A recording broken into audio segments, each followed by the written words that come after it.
Hi Lord, welcome to my vid. So, ano nga ito? Lesson 3. Okay.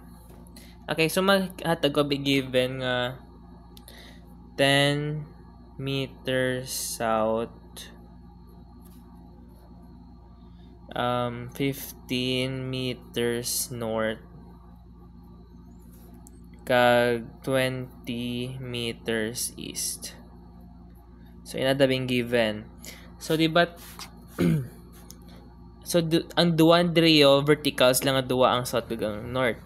So kung opposite ang same nga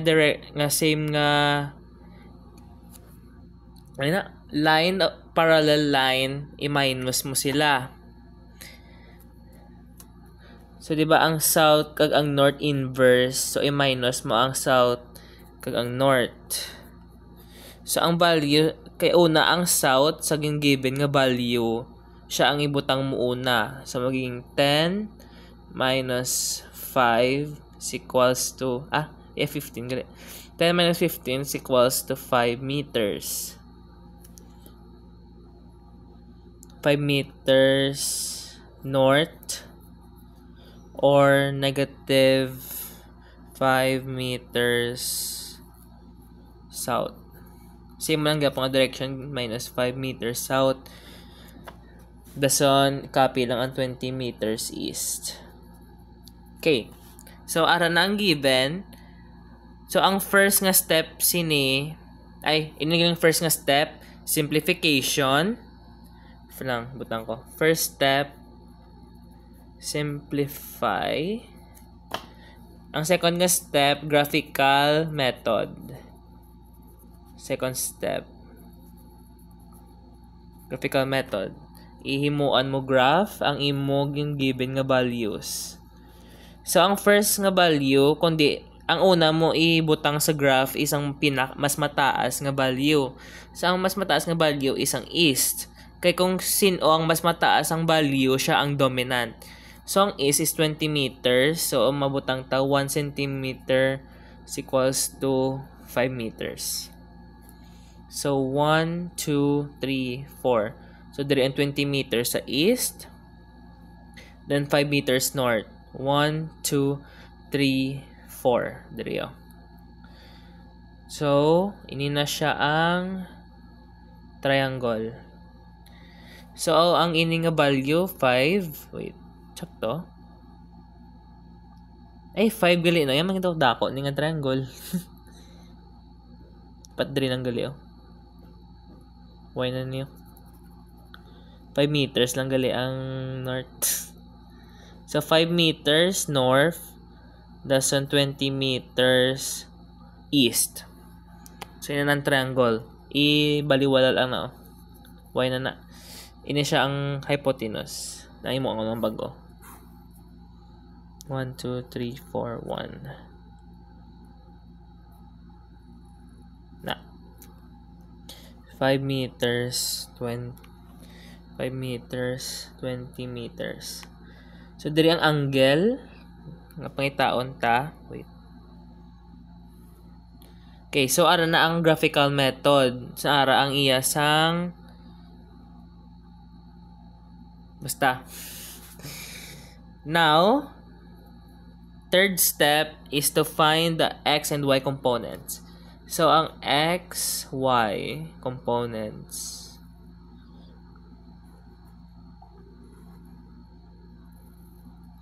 Ini ang D1, D2. That's ang resultant displacement. So, ang first na given, di ba ang south? So, unahon ta sa... So, di ba ang south is y? Kag wala mo siya luyong horizontal nga value. So, ang horizontal nga value would be 0. That's ang north, 5 meters north.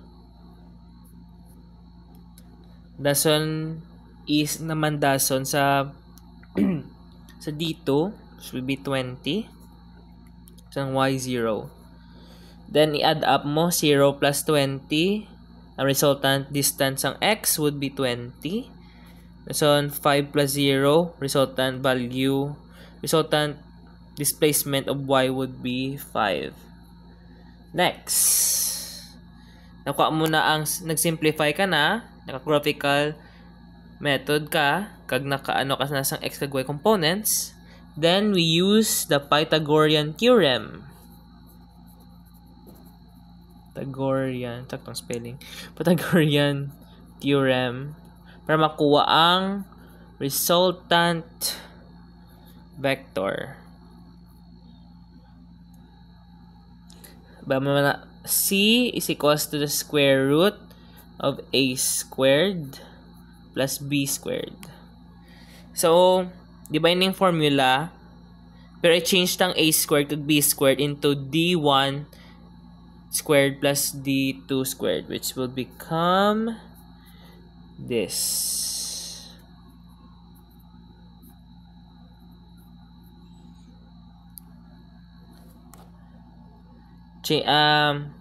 Substitute the value. So, ang x will be a, would be d1, and y would be d2. So, substitute the values. d1 is 20 squared plus 5 squared. Square root of 20 squared would be 400 plus 25.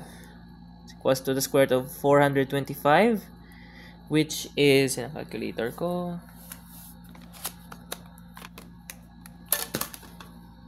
square root of 425, 20.6, or whole number 21.